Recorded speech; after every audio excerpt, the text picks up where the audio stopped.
Assalamu alaikum everyone. Welcome to Amazed by the Qur'an, a series in which I share with you what I find amazing about the Qur'an. In today's example, or hopefully a few examples, what I want to talk to you about is different kinds of plurals in the Arabic language. It's a nerdy grammatical thing, but it's actually pretty cool. In English, you have book or you have books, right? So you have a singular or you have a plural. The Arabic language is more complex than that. So you can have something singular, you can have something dual, referring to two things. But when it comes to the plural, they actually have different ranks of plurals. So you have like a normal plural and you have like a super awesome plural, jam'u kathra. So they have a way of saying, in some cases, not for every word, but for some cases, they may have a way of saying books, and they may have one word for saying lots and lots of books. We have to add multiple adjectives to that in English, right? But they could just do it through jam'u kathra. A word like that in the Arabic language is ni'ma. Ni'ma means blessing. And one of its plurals is just a regular plural, an'um, and actually you could even consider it a weaker plural. It would probably appropriately be translated as the few blessings. So I'm saying the few in English, an'um, but that's actually embedded in the meaning of the word in the Arabic language. And another plural exists for the word blessing, ni'am, which is jam'u kathra, which would then mean many, many blessings. So an'um is a few blessings and ni'am is many, many blessings. You don't have to keep up with the Arabic for the purpose of this example. Just the idea that some plurals are weak and some plurals are strong. The tragedy again of translation is that when these two words, the plurals occur once each in the Qur'an, and they're translated as blessings, right? So one time Allah used the weaker and the other time Allah used the stronger, and yet both times the translation says blessings. It actually doesn't distinguish between the stronger plural and the weaker plural, right?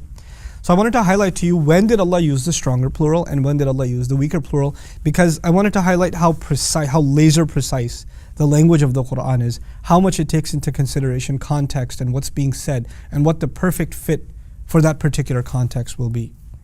Allah talks about Himself. And He says, وَأَسْبَغَ عَلَيْكُمْ نِعَمَهُ ظَاهِرَةً وَبَاطِنًا. He unleashed onto you His blessings. Now in this context, because it is Allah who is unleashing blessings, and then He adds ظَاهِرَةً وَبَاطِنًا, which means the ones you can see and the ones you cannot see. He's basically talking about countless blessings. So you guessed it, He used the powerful plural, نِعَمَهُ. But when He talked about Ibrahim alayhi salam, He said, شَاكِرًا لِأَنْعُمِهِ. Ibrahim alayhi salam used to be grateful for Allah's blessings. But ironically, he used an'umihi, the weaker plural, which would actually be translated the few blessings. How could Ibrahim alayhi salam be grateful for a few blessings? He's one of the most grateful human beings that ever lived. As a matter of fact, Islam itself, the religion of gratitude, alhamdulillah, this religion is named after him, millata abikum Ibrahim, the religion of your father Ibrahim. So how is it that Allah is using, He was grateful for a few blessings? Understand this in perspective. Compared to the blessings Allah gives him, compare that with the blessings he's actually able to be grateful for throughout his entire life of gratitude. As grateful as he was with respect to us, in contrast with all the other countless blessings, those still amount to a few. If a human being was grateful their entire life, you can't look back actually from the Qur'an's perspective and say they were grateful for lots of blessings. You can only say they were only grateful for a few blessings.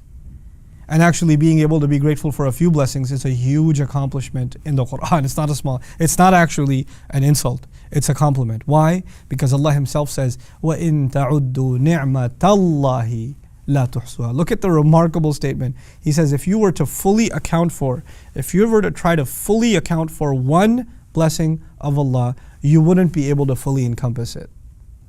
You cannot fully grasp one blessing. That's what He says to all of humanity.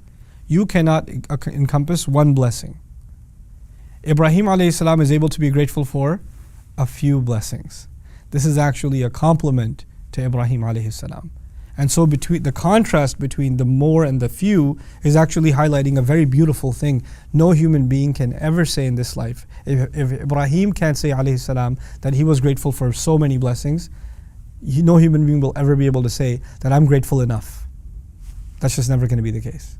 Your entire life spent in gratitude will only amount to just a few blessings. And there are so many batina. That's why the word batina is important. There are so many blessings that are hidden from you that you'll never even know were blessings. You won't even know. How can you be grateful for something you don't even know? That's been benefiting you all along. Subhanallah. May Allah Azza wa Jal make us a nation of gratitude, make us a nation of that can be on that legacy of Ibrahim alayhi salam of being grateful, and may Allah Azza wa Jal overlook our ingratitude. Barakallahu li wa lakum. Wassalamu alaikum wa rahmatullahi wa barakatuh. Assalamu alaikum wa rahmatullah. If you enjoyed this video, please do share it with friends and family. If you want to see more videos from this series, click on the box at the top. If you want to see other videos, click on the box at the bottom. And don't forget to hit the subscribe button. Thanks.